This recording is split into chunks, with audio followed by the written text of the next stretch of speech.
Hello Okay. everyone, very warm welcome to this meeting. Thank you for joining us for today's webinar hosted by Ascensions Careers on the topic Getting into an Ivy League Institution.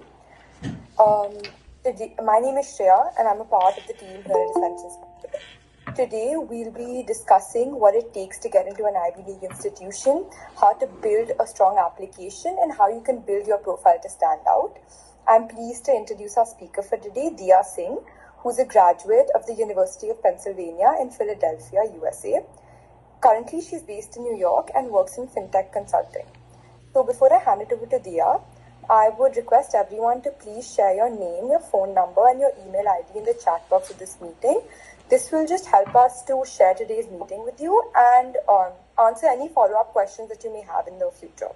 So while they are speaking, if you have any questions or queries about what she's saying, I would request you to just put it in the chat box and we'll get to all the questions at the end of the meeting. So thank you so much for joining and over to you, Diya. Thanks so much, Shreya. So as Shreya said, super excited to be here today. The topic for this presentation is going to be understanding the Ivy League admissions process. The actual presentation component of this call will be around 15 to 20 minutes long. We're looking to preserve the rest of the call to really hear questions from everyone who's attended. I'll be giving a brief presentation with some facts about the process as well as my own personal experiences, just to ensure that we're all on the same page on the call before we get to the Q&A session. These may already be statistics you know, but again, just trying to make sure that we level up the playing field without any questions. As Shreya said, if you have any questions while I'm presenting, if you could drop them in the chat, we'll make sure to get to them once the presentation is done. And once I finish with the presentation component, we'll also be taking questions via audio. So you're welcome to raise your hand once the meeting component of this call is done. So without further ado, I'll get started. So before we actually get into the presentation component, I just wanted to share a bit about myself. So I'm Diya. I'm originally from Gurgaon in India, and currently I'm based out of New York, where I'm working in fintech consulting. I graduated in 2022 from the University of Pennsylvania. While at UPenn, I double majored in computer science and cognitive science and minored in data science and South Asian studies. Today, I'll be walking you through my experience when applying to Ivy League colleges and recommendations that I had on putting together an application that's authentic, strategic, and compelling. So while at the University of Pennsylvania, I was a student ambassador through the UPenn program Kite and Key. So we did have the opportunity to give campus tours as well as, really interact closely with the admissions officers. So I'll be sharing a bit of my own personal experiences today, and I'm happy to answer any questions afterwards. So that being said, let's jump into the actual presentation. So starting off with the basic question of, what exactly is the Ivy League and why is it important? So the Ivy League consists of 8 universities in the US. So that's Harvard, Yale, Princeton, Columbia, Brown, Dartmouth, Cornell, and UPenn. What they really are known for are that they're highly competitive. So they have very low acceptance rates of around 3 to 9% and very powerful global alumni networks that, for example, I've really been able to benefit from. Grades definitely matter in these schools, but like other American universities, and especially at these universities, they're really looking for, in my opinion, 3 things apart from that. The first is genuine curiosity about what you're studying. The second is the ability to show leadership with intention. And last but not least, when you submit your application, they want to be able to see a narrative that's saying that, you have potential and in the future, you're going to be able to achieve great things. It's not just, you've ticked off items from a list. So really the question that I was told to ask myself with applying was not just listing out what are the X, Y, and Z achievements that I did, but really focusing on why I did these achievements and where I see myself going in the future. The reasoning for that is that most of these colleges are looking for children who, apart from, being really academically motivated in high school, are going to be able to have the skill set to take that into the real world and then become alumni that sort of draw other students towards the school in the future. So they're not just looking for your academic excellence, they're really looking to see that, but also see that you're able to take those skills and really enact them in the real world. So I kept this slide about beyond the Ivy League because I think sometimes there are some misconceptions about what colleges the Ivy League consists of. I will reiterate that beyond the Ivy League, there are a lot of very elite institutions in the US. I think sometimes one even gets, sometimes parents, for example, can confuse that these colleges are part of the Ivy League. I've listed just a few of them here. So, for example, MIT, Stanford, and Caltech are really known for their tech and STEM programs. UChicago is fantastic for economic, political theory, and law. And then Duke, Northwestern, and Johns Hopkins are excellent for public policy, medicine, and journalism. So again, I'm a big proponent of the Ivy League. It's not the be-all, end-all. There are many schools beyond that are a great fit. And what really matters when I was applying was really focusing on fit along with prestige. So really doing research on the faculty access, campus culture, any programs that you have there. And then for international students on this call, the support for international students. So when applying to colleges, what I would encourage you to do is make sure that you have a mix of reach. So those are colleges that may be a bit ambitious, you're not sure you'll get into, match and fit-based schools, so not just the rankings. Make sure that you cast a wide net, aim for the best, but make sure you have backup options as well. So I'm going to start off with academics because they are an integral part of your profile. So what I will say is that, as you may know already, Ivy League academics are rigorous. And so they need evidence that you can keep up. So grades are really a non-negotiable. If you are looking to apply, it's best to be realistic about where you need to be from an academic grade perspective. Of course, there are exceptions to the rule, but in order to really be able to offset lower grades, it would need to be something that's very, very, very high from an extracurricular standpoint. So once again, please consider your academic results when you're applying. Some things to note here, firstly, is that when the admissions team actually looks in your profile, they are looking at your performance in context. What that means is they are going to look at the resources available in your school.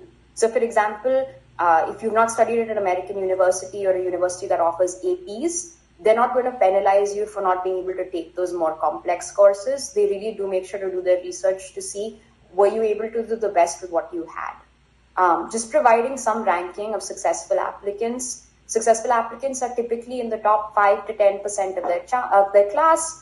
They take the challenging courses that are available at their university. And most importantly, they show a clear academic voice that links to their interests. So for example, what does that mean? If you're looking to be an engineer, for example, you've done research papers in physics, you need to make sure that your physics grades and calculus grades also match up with that. So they are looking to see that you have what it takes to excel in the classes that you're interested in. Equally important is for policy-minded students, for example, to show special strength in history, economics, and philosophy.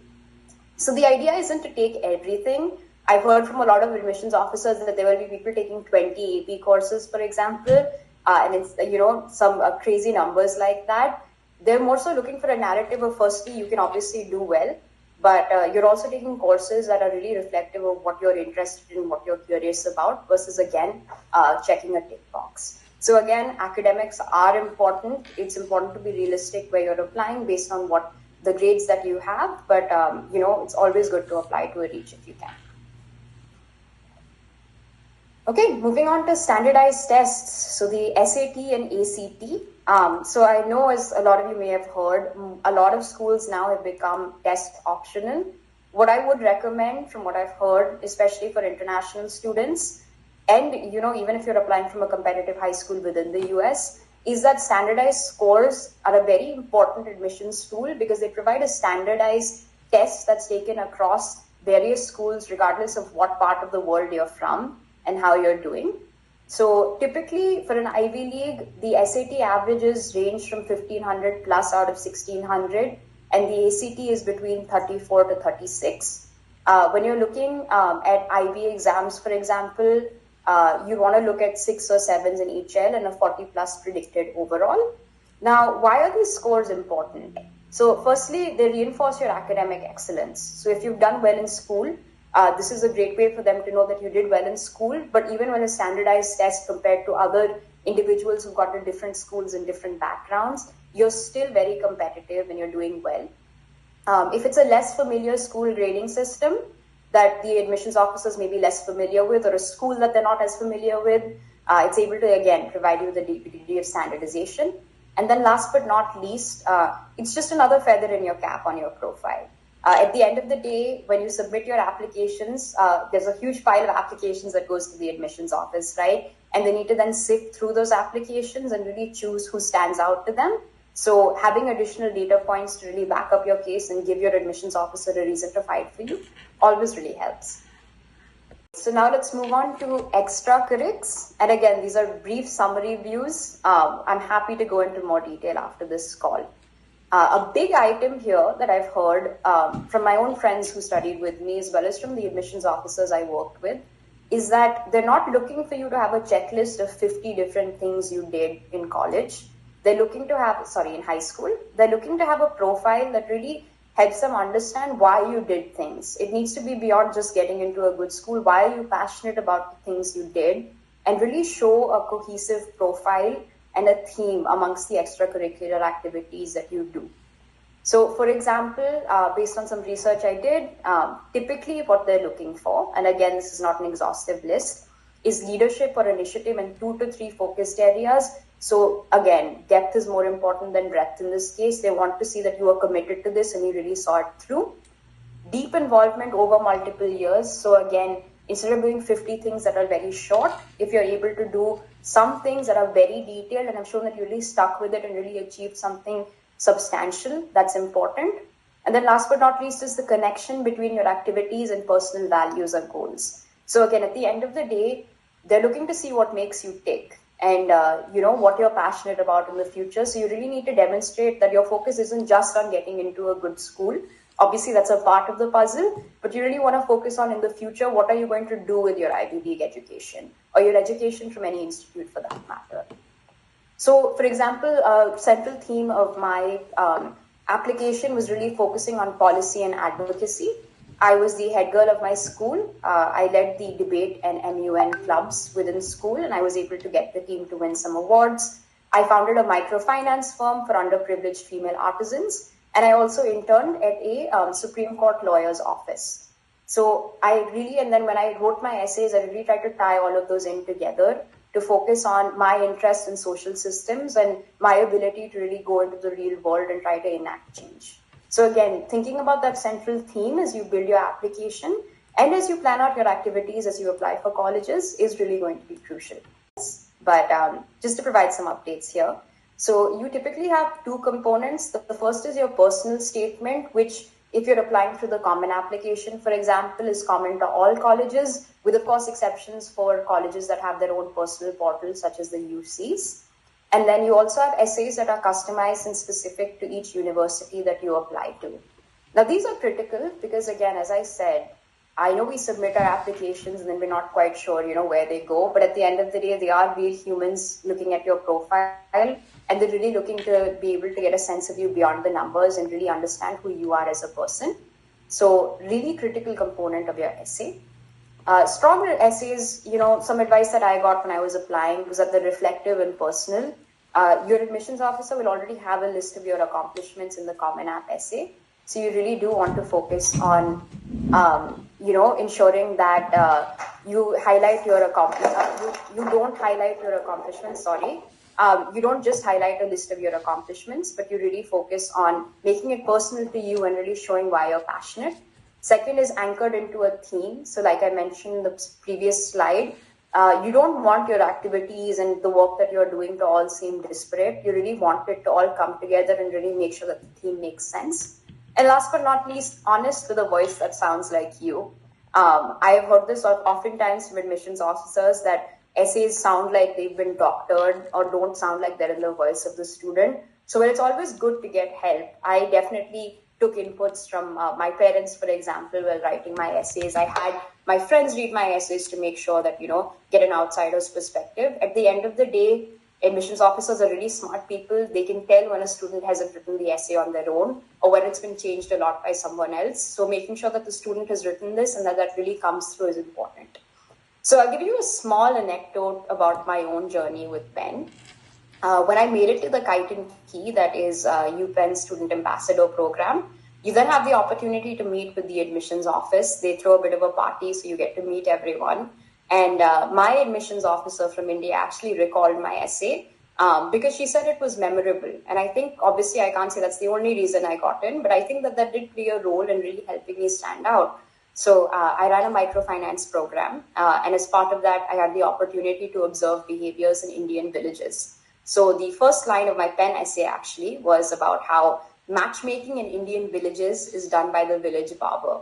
And I paired that into an analogy about how in Indian villages, it's typically the barber who is helping facilitate marriages, where he'll go to the girl's father and the boy's father and kind of say nice things about each other, but the boy and girl really never meet each other.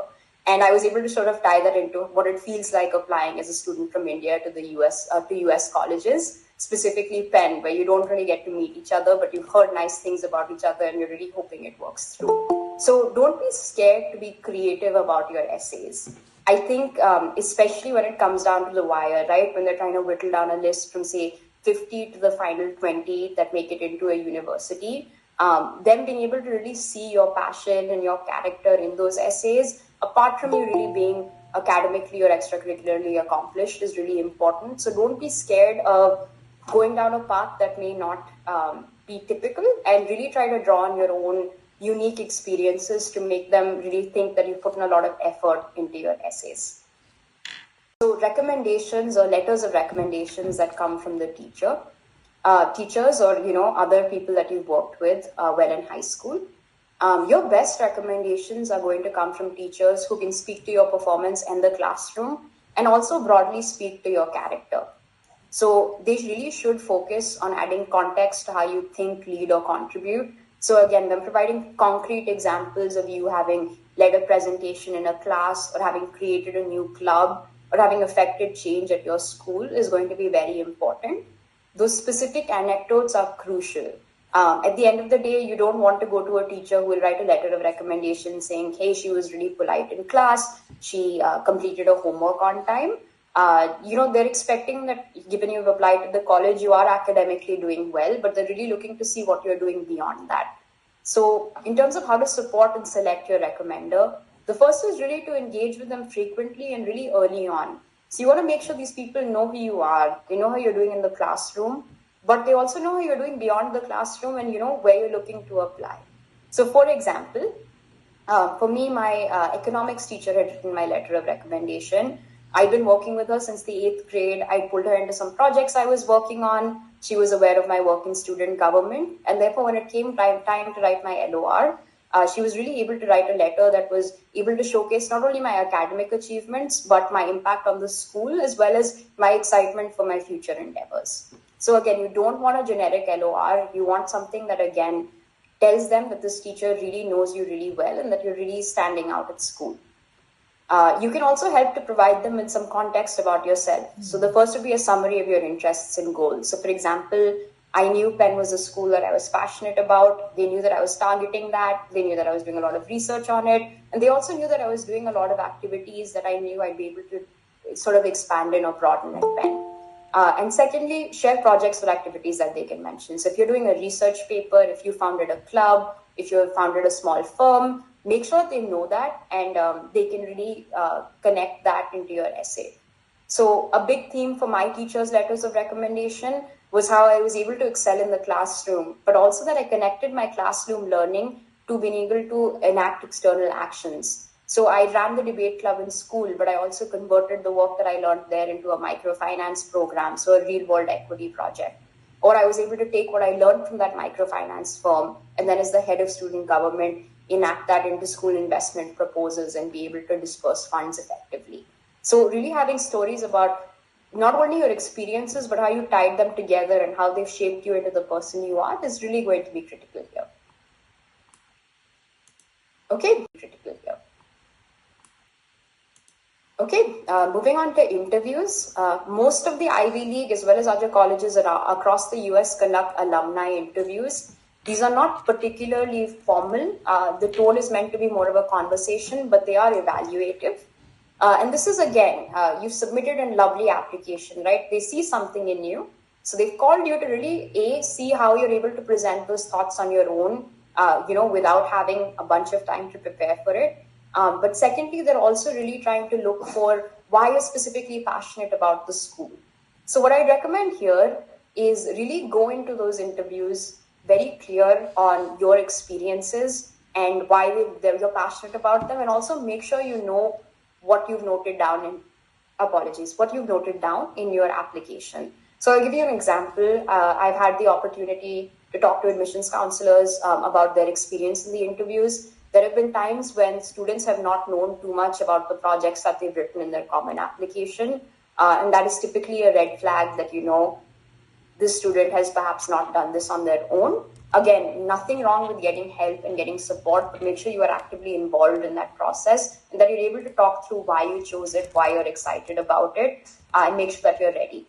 The second is specific reasons for choosing that school. So they're really looking for you to be able to explain why this school specifically, what excites you about this school. So doing research on the different schools that you're applying to and understanding their philosophies and what they're really looking for is critical. So for example, the University of Pennsylvania is known for its one university approach, where they have a philosophy where regardless of what subject you're studying, they want you to be well balanced and take classes across different subjects. So for example, while I majored in computer science and cognitive science, I also took classes in economics, history, and psychology, which were required for me to obtain my degree. So small things like that that were important to me, getting a holistic, well-rounded education, making sure that I did research on those schools. I even set up time with alums to sort of understand their own experience at UPenn. Really made it clear that I was excited to go to that school. And it wasn't just because it was ranked, it was X ranked. I really actually wanted to go and I was excited to be there. And then last but not least, really focusing on personality fit. So, really being able to talk about, or demonstrate that you're the type of student they want in their community. So that means being really excited to be there, being humble. This was something surprising to me, but apparently sometimes there are students who can go into those meetings and come across as being a bit arrogant. So that's something to keep in mind. And also just really showcasing that you're inquisitive and you're really looking to contribute to the university long term. So again, just how to prepare, make sure you have a really good answer on why this school, make sure you're very clear on everything that you had in your admissions packet and you're able to really justify why you've pursued those.